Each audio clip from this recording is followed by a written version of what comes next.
શું તમને ખબર છે કે આપણા દેશના 3 નામ કેમ છે? ચાલો જાણીએ આજની વાર્તા. 3 નામ એક ઓળખ. એક દિવસ એક નાનકડો છોકરો તેના દાદાને પૂછે છે, દાદા, આપણા દેશના 3 નામ કેમ છે? ભારત, હિન્દુસ્તાન અને ઇન્ડિયા? દાદા હળવી સ્મિત સાથે કહે છે, બેટા, આ માત્ર નામ નથી, આ તો આપણા દેશની ઓળખ છે. દાદા આગળ કહે છે, ભારત એ આપણા પ્રાચીન સમયની ઓળખ છે.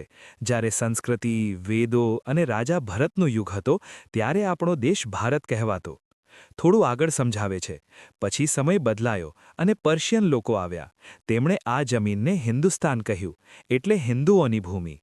છોકરો ઉત્સુક થઈને પૂછે, અને ઇન્ડિયા? દાદા કહે છે, જ્યારે અંગ્રેજો આવ્યા, તેમણે સિંધુ નદી પરથી નામ આપ્યું, ઇન્ડિયા. આજકાલ આખી દુનિયા આપણને આ નામથી ઓળખે છે. છોકરો ખુશ થઈને કહે, વાહ દાદા, એટલે 3 નામ છે, પણ દેશ એક જ છે ને? દાદા ગર્વથી કહે, હા બેટા, નામ અલગ હોઈ શકે, પણ આપણું દિલ, સંસ્કૃતિ અને દેશ એક જ છે, આપણું ભારત. માટે મિત્રો, 3 નામ અલગ પણ ઓળખ એક જ, આપણું ભારત.